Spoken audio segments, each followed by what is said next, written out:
Okay, so today we're covering section 2.5 in the textbook, and this is about implicit differentiation.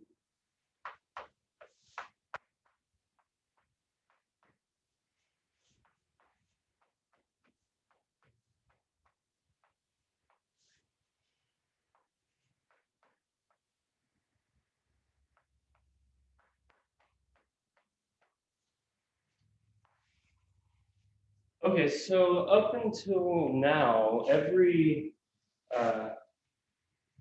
function y of a variable x that we've encountered has been expressed in what's known as an explicit form. So, for example, when I say explicit, I mean, let's say like y is equal to 3x squared minus 5. So with this equation here, the variable y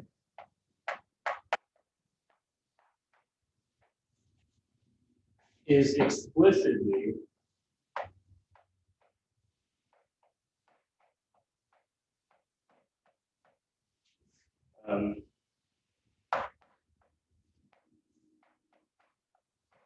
written as a function of x.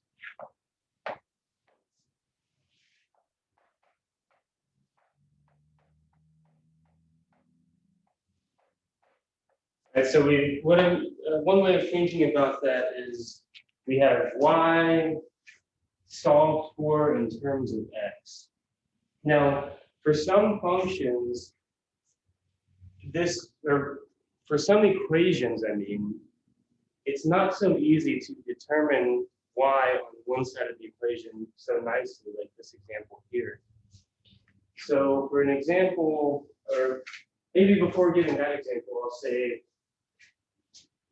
for some equations, for example, xy equals 1. So this is an equation that you can solve for y, right? Like this implies, or I'll say, this implies that y is equal to 1 over x. So this equation implies that y is a function of x with some restricted domain, of course, but it does imply that there's a way to express y as a function of x. But sometimes it's not so easy to solve for y like this, right? So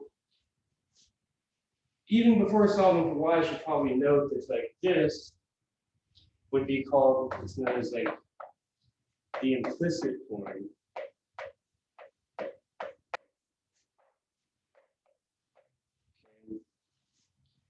So it implies that you can solve for y and have y as a function of x. But as I was just getting to, sometimes you can't do that so easily. So for example,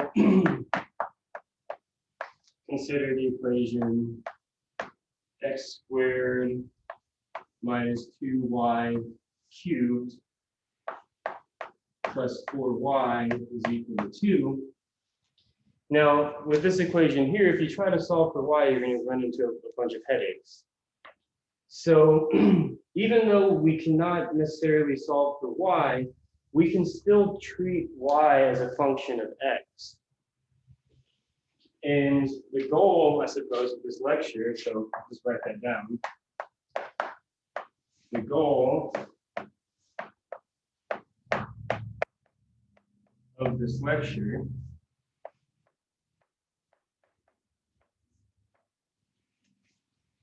so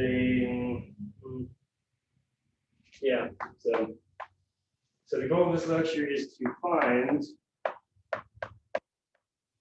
the derivative of y with respect to x, so dy dx, when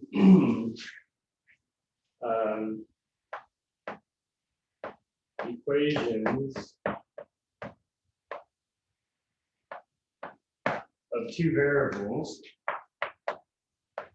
in this case it'd be x and y,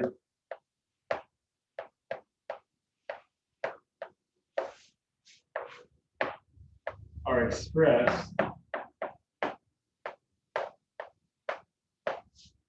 in implicit form.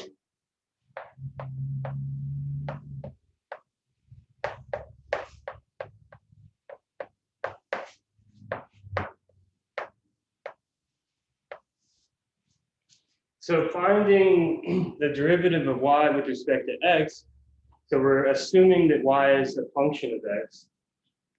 If it is a function of x with some restricted domain, then we should be able to find the derivative even when it's not explicitly written as an equation of y, right? So if we have something like that or something like this, then the goal of today's lecture again is to figure out how to find the derivative of y with respect to x, even though it doesn't look as nice as that first example that I wrote up there. So I guess I'll tell you the idea. I'll write it over on that board there, and that idea will follow us for the rest of this topic. So here's the idea.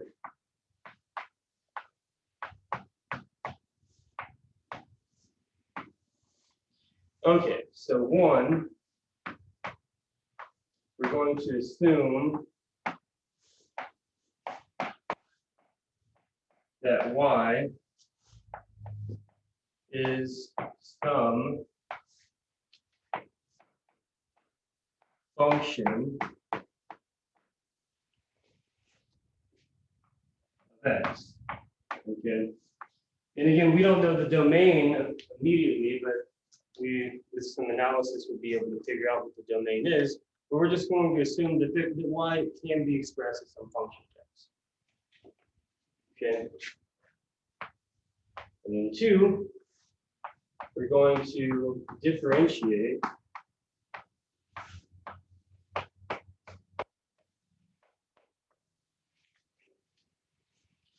the equation, or the implicit equation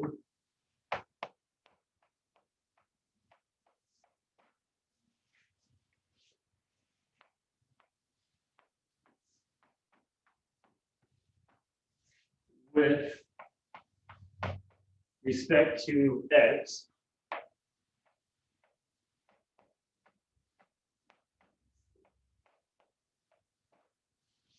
okay,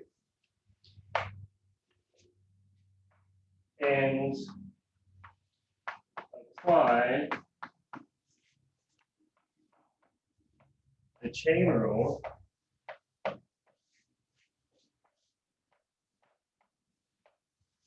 when needed.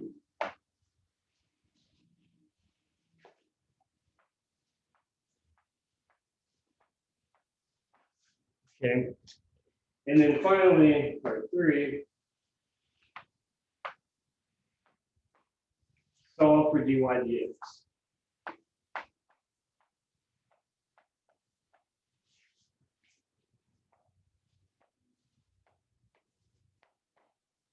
I'm using y and x, by the way, but we could do the exact same thing as x as a function of y, or u as a function of t.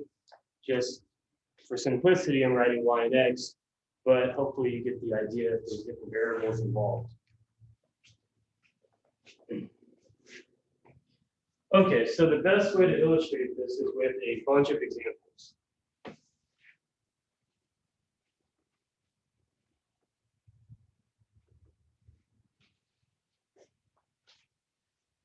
Okay, so examples. So A. So suppose so we know how to do this. Like dx, so the derivative with respect to x of x cubed. Well, that's just going to be 3x squared, right? Like that's just the power rule, right? That's simple enough. But what about if we want to take the derivative with respect to x of y cubed? The derivative with respect to x, not the variable y, the variable x. Well, over here, we're going to assume that y is a function of x. Okay. So if y is a function of x, it's you can think of y as being composed with x in a sense. So here we just would apply the chain rule. So this is some function, and inside there's another variable x. So the derivative of this function with respect to x is like taking the derivative of the inside times the derivative of the derivative of the outside times the derivative of the inside. That's the chain rule. So the derivative of the outside is just 3y squared times the derivative of the inside. But we don't know what the inside is. We just are assuming that y is a function of x. So times the derivative of the inside, which would be dy dx. We don't know what that is. Okay, so this was just by applying the chain rule.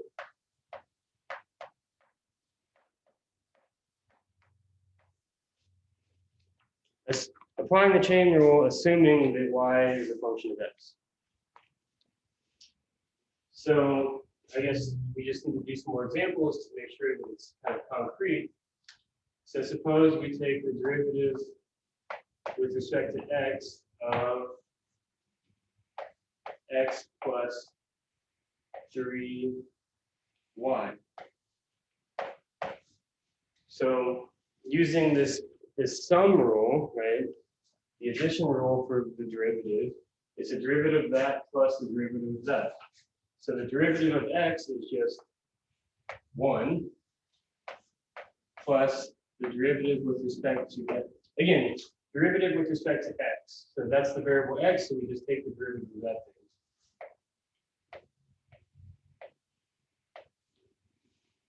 So the derivative of that with respect to x plus the derivative of this with respect to x.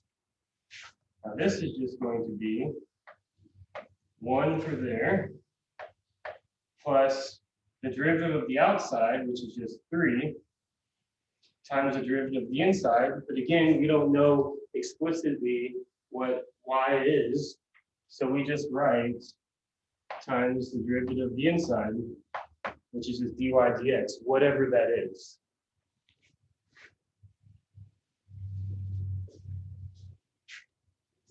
Okay, so let's look at another example. Suppose we're taking the derivative with respect to x of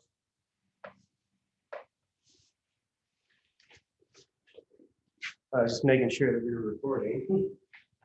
Derivative with respect to x of x times y squared.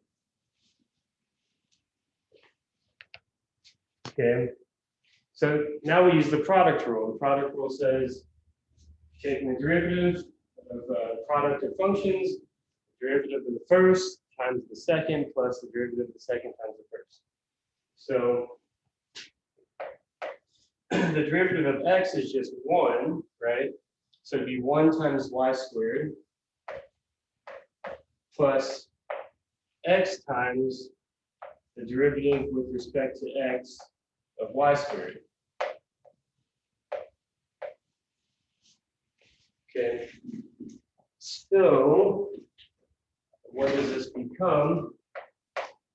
This would be y squared plus, so the derivative of this, so the derivative of the outside is 2y, so 2xy times the derivative of the inside, which we don't know, so we just write dy dx.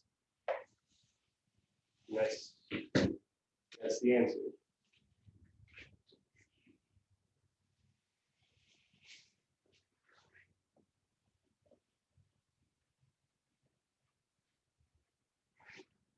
Okay, so let's look at maybe an example where we're asked to find dy dx.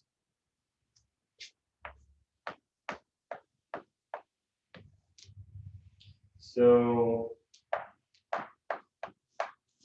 find dy dx for the implicit equation, say y cubed plus y squared minus 5y minus x squared equals to -4.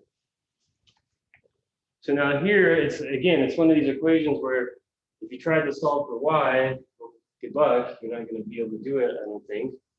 But we can still find the derivative of y with respect to x if we assume that it's a function of x on some domain that we don't know. So again, this is probably a good example for this idea. Assume y is some function of x, again, domain we don't know. Differentiate both sides of the equation with respect to x. Apply the chain rule when necessary to y, and also the other derivative rules that we know. And then finally, at the very end, solve for dy dx, and then you'll find the solution to this, this problem. Okay, so what's the solution look like?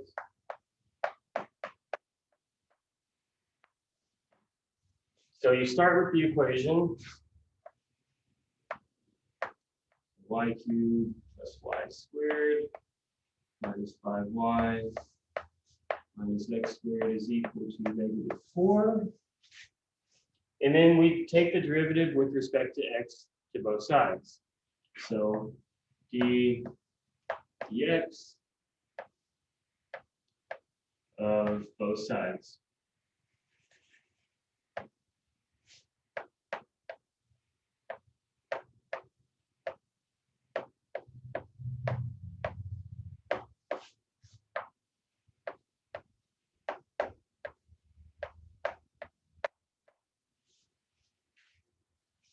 So the right-hand side of this equation is really easy. Derivative with respect to x of a constant is just 0.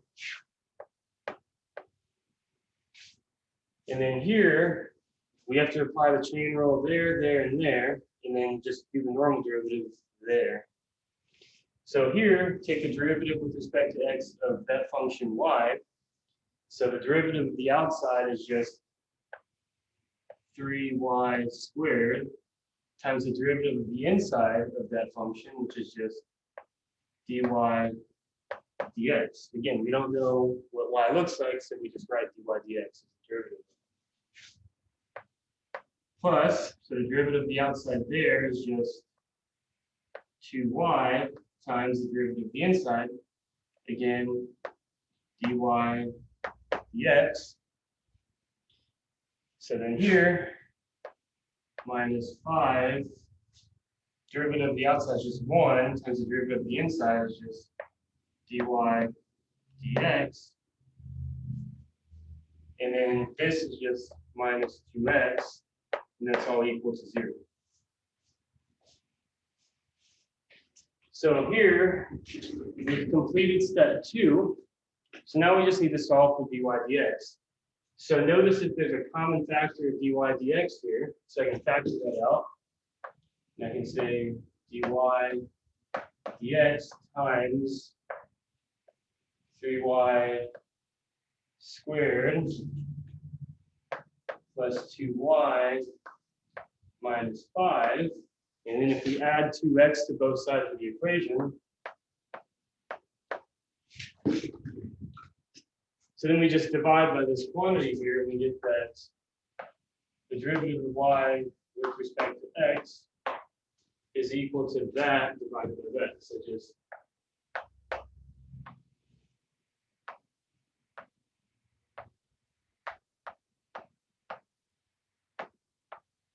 and then we're done.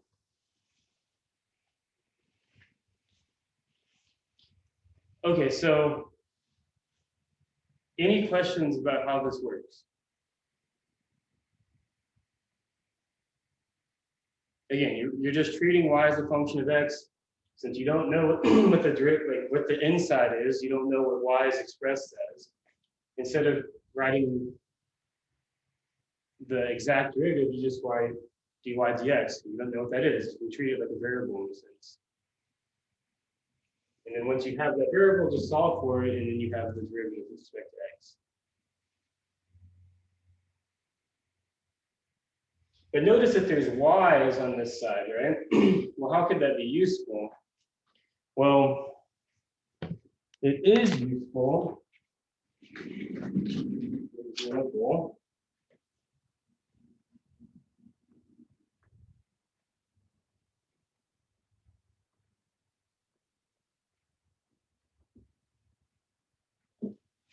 so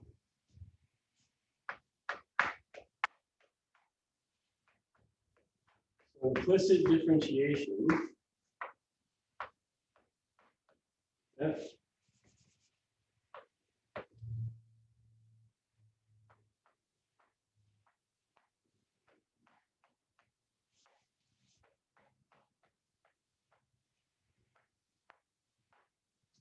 Can be used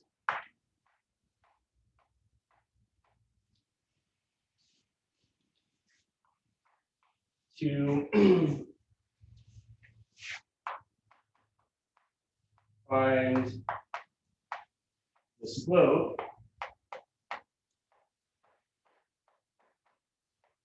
of the tangent line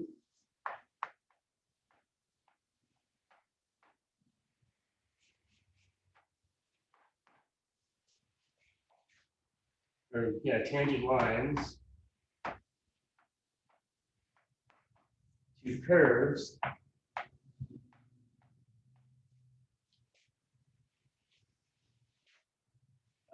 formed by equations that are not functions.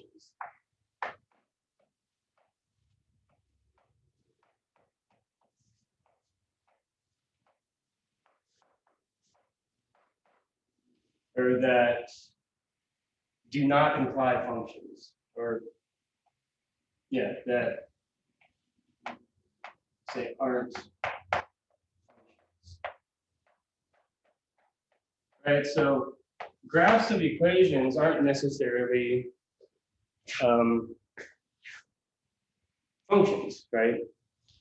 But they do describe some like shape in two-dimensional space. And as I've mentioned in prior lectures, tangent lines tell you about like the behavior of that shape, right?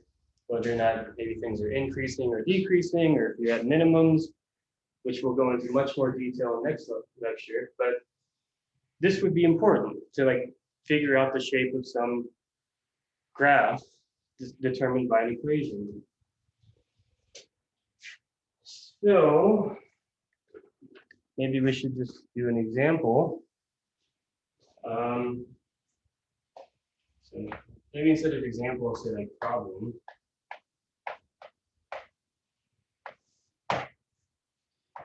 So find the slope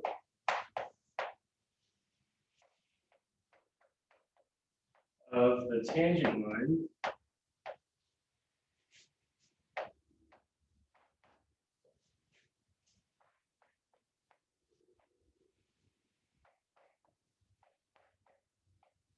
to the graph of x squared plus 4y squared equals to 4 at the point √2 comma minus 1 over √2. Okay, so I'm just curious to see if y'all will be able to figure this out. So I'm going to pause the recording.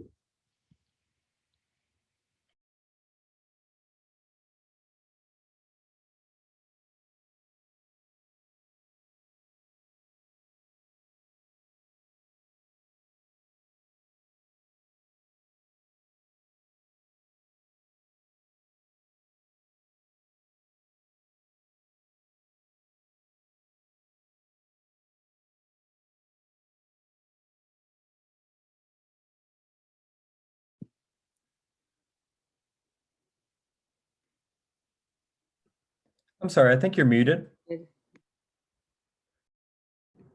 Sorry, thank you. Okay, so does anyone think that they got it? I got the slope equals 1/2. All right, let's see if that's it. So the steps are pretty simple. First, we're going to assume that y is a function of x, find dy dx, the rate of change of y with respect to x, and then plug in, so like again, this is your x naught, maybe this is your y naught, and then you have this point with x and y, and you want to know the rate of change at that point of the slope. Yeah, the rate of change at that point on the graph of this equation. So then you just plug that into the derivative that you found. So first we need to find dy dx. So first find dy dx. Okay, so to do that, you take the derivative with respect to x on both sides of this equation. So derivative with respect to x, x squared plus 4y squared equals 4. Oh no. There. Definitely need to do this on both sides of the equation. Like that. So then here, the derivative of x squared is just 2x, right? And then we need to take the derivative with respect to x of this piece. So the derivative of the outside is just 2 times 4 times y. So that'll be 8y times the derivative of the inside, which is just dy dx. And the derivative of a constant is just 0. So now we need to solve for dy dx. That's part 3 of finding dy dx. So what would that be? So dy dx is equal to negative 2x over 8y, which reduces to negative x over 4y.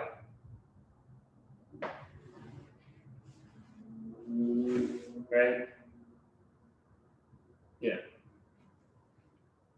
Okay, so then part 2, we just have to evaluate dy dx at that point.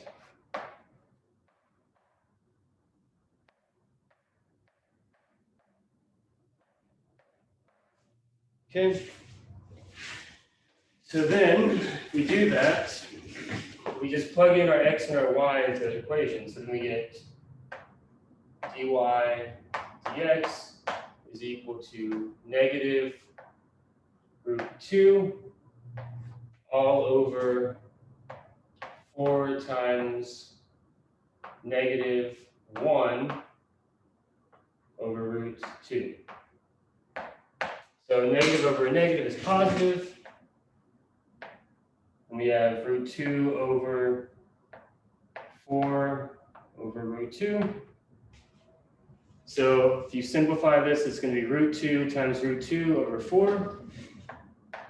So that's just 2 over 4 is equal to 1/2. So the slope of the tangent line to that curve is an ellipse. It looks like that's a horrible ellipse, but something like that. And then 2 over that, it's probably like right there. So like that's the slope of that line.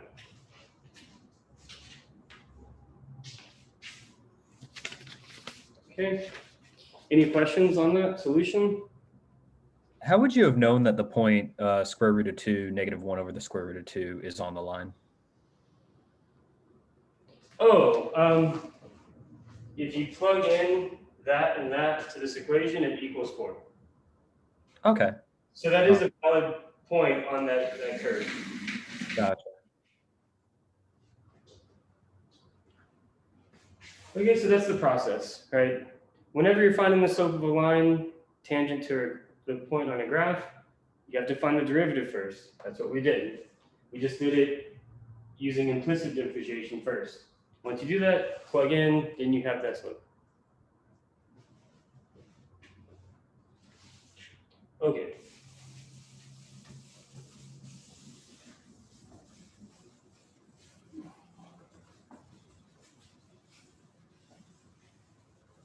So let's look at another problem.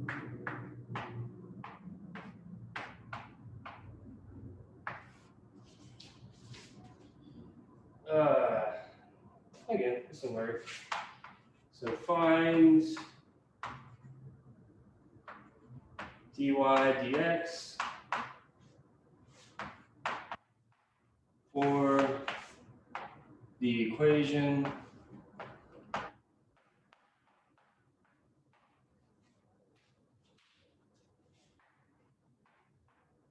sine of y is equal to x.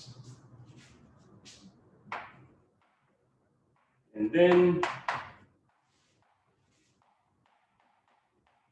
find the largest interval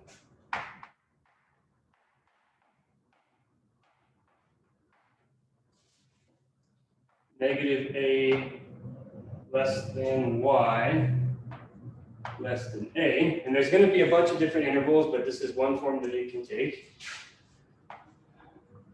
on which y is a differentiable function of x.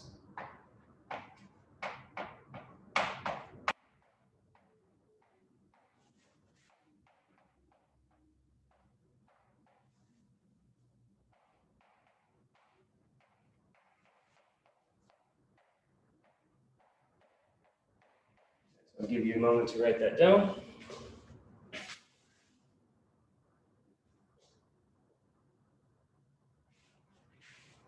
Okay.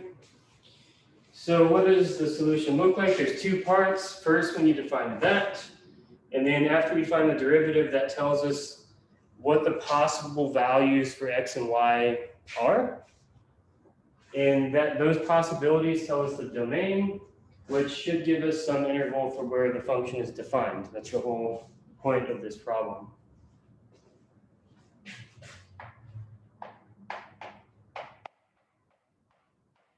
So let's do part one. Let's find the derivative. So that's our equation. So we're going to take the derivative with respect to x of both sides of the equation.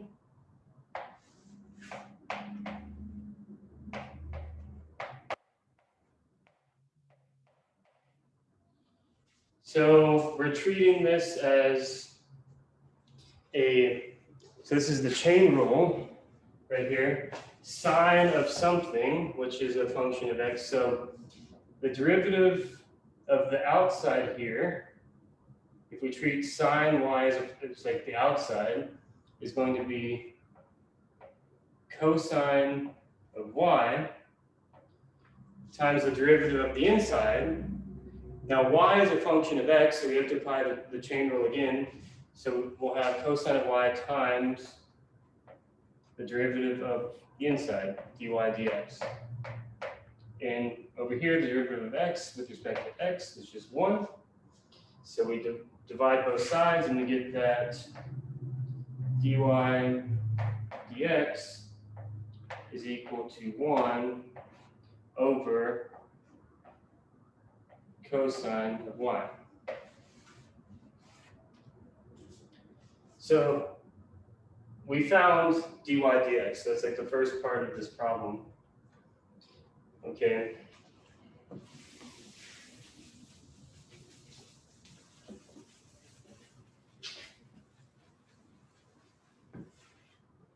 So now this derivative exists. So I'll just write it out. Dy dx equals to 1 over cosine of y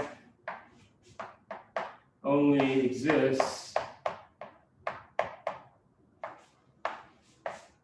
when cosine of y is not equal to 0.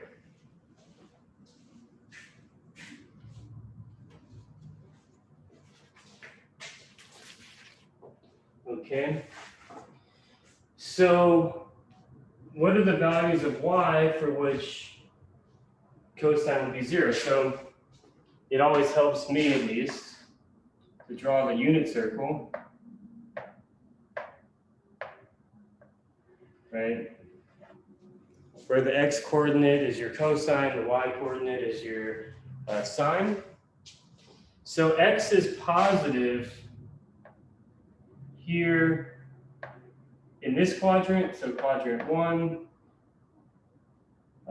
Cosine is negative, so cosine is greater than 0 over here. Cosine is less than 0 over here. Cosine is less than 0 over here. And cosine is greater than 0 over here. So these are the only quadrants where cosine is positive. And the interval for which we want the derivative to be defined is negative to positive a. So pi over 2 is like this angle right there is like pi over 2. So then this angle here is like negative pi over 2. So if we restrict negative pi over 2 to pi over 2 here for y, then that's going to give us the appropriate places where this could be defined. And of course, like we could wrap around there and make other intervals, but this works here. So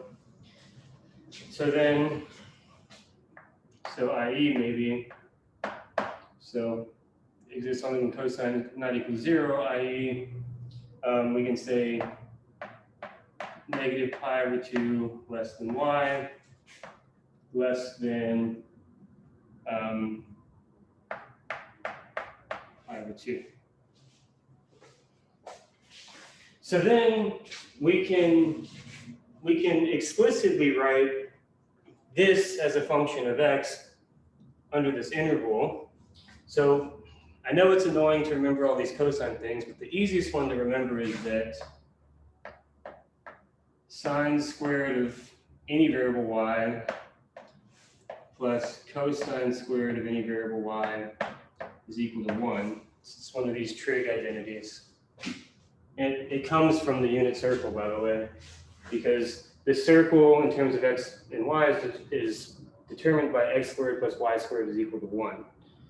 And since the x's and y's are cosines, that's where the identity comes from. So now if we solve for cosine y now, we get that cosine of y is equal to 1 minus sine squared of y. Okay. So wait a minute here, and then we take the square root on both sides, plus or minus this. But let me check something real fast, make sure I wrote it down correctly.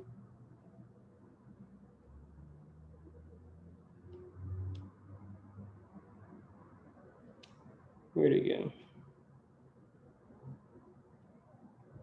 Oh yeah, I did everything fine. So then here,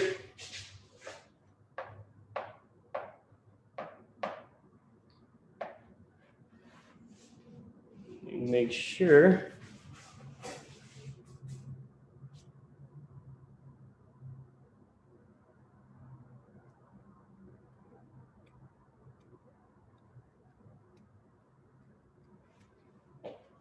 well, yeah, I should have just wrote it down.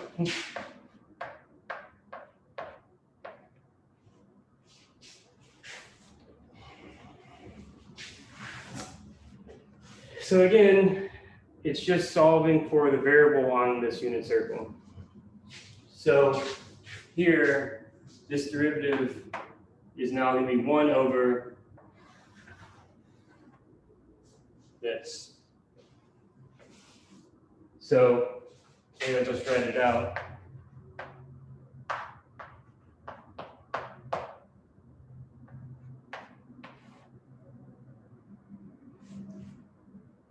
So I'll just say it.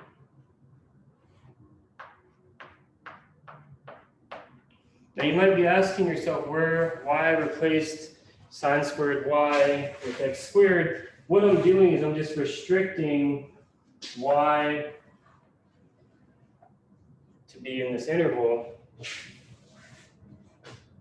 And when I do that, I can replace this. Okay. Okay, what's the next problem? Oh, ones with second derivatives.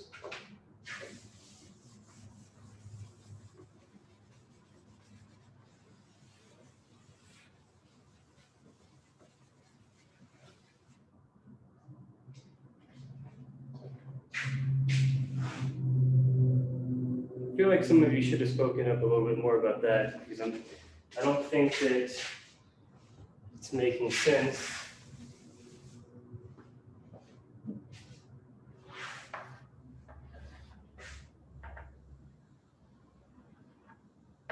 So this equation was determined by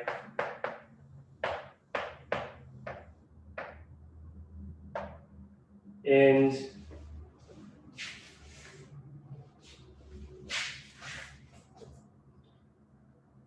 so if we look at y less than or equal, greater than negative pi over 2, greater than pi over 2, this domain gives us this exchange here, right? I think what I'll do is I'll make a video reviewing trig. And then I'll just post that video just so that you remember all these trig formulas so when you encounter them in the textbook, you'll be okay. All right, so next problem. Find the second derivative of y with respect to x for the circle with radius 5. And so that's the equation of a circle with radius 5. And we want to find the second derivative. So the second derivative is just applying the derivative again. So this actually isn't so bad. So we find dy dx first. So take the derivative with respect to x of this equation.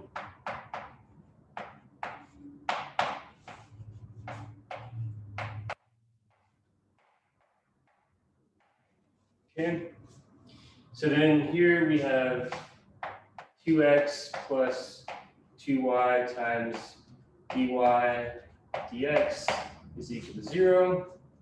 And if we solve for dy dx, we get dy dx is equal to, subtract that on both sides and then divide by that, you get negative x over y. Did I do that right? Yeah. So this is dy dx.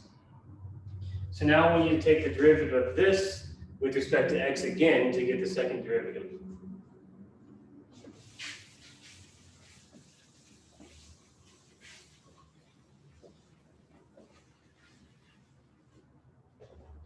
So take this equation, just take the derivative on both sides.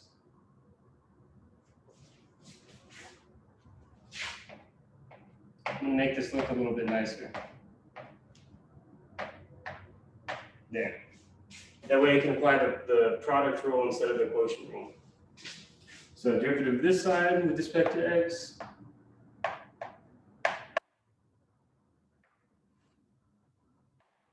equals the derivative of the other side with respect to x.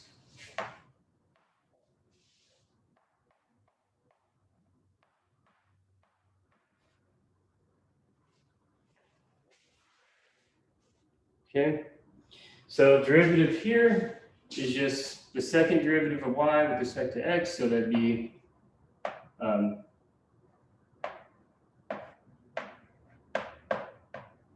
and by the way, I love how the notation matches up. It's like, it's like d times d, so d squared, dx times dx, dx squared. That's how the notation is really, it's a nice thing. Okay, so then we have to apply the product rule and the chain rule here. So derivative of the first thing times the second is just going to be negative y to the power of negative 1 plus the first thing times the derivative of the second thing, right? So here, the derivative of the outside is going to be minus 1 times y to the power of minus 2 times the derivative of the inside, which is dy dx.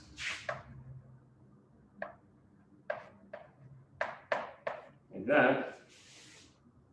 So then what all does this become?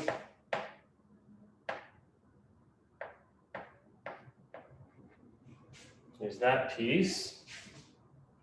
Negative times negative is a positive. And then this would be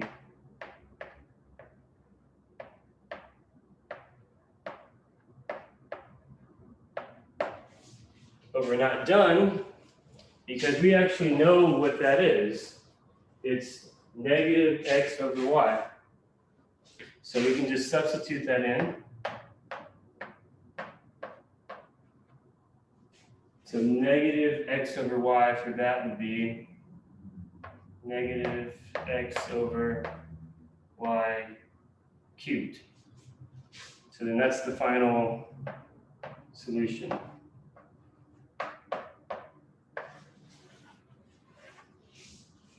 To the problem. Are you missing the negative x somewhere, or did that get derived? Oh, I am. Good catch. That negative times a negative is a positive. So I said out positive, so I just wrote the 1, but yeah, there is an x there. So then that would be x squared. So that's the solution. Okay. So, and then of course you could combine like terms.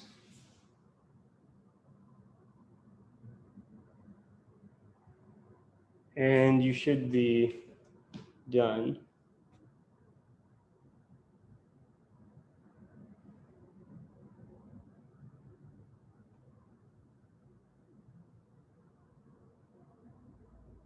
And the solution in the book is different than this, but this is correct.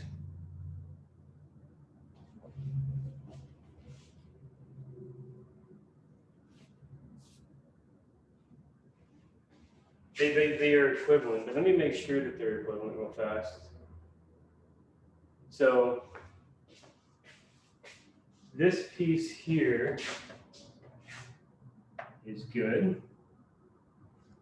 And then this piece here is negative x times negative 1 times y to the power of negative 2. This piece is good. So this is like negative 1 over y. So negative times negative is a positive. Okay. That's negative. And then if I multiply both sides by y squared, what do I get? I get minus y squared minus x squared. Yeah. All over y cubed. Factor out of minus 1.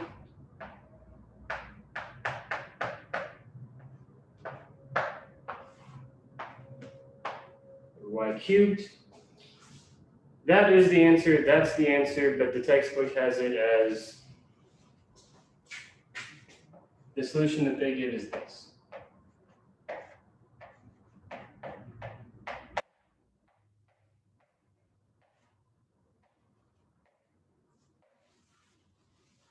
But those are the same because what is y squared plus x squared? Y squared plus x squared is 25. So you just replace the y squared plus x squared with 25. But these are all equivalent solutions. Okay, so I'm going to go ahead and stop the recording there.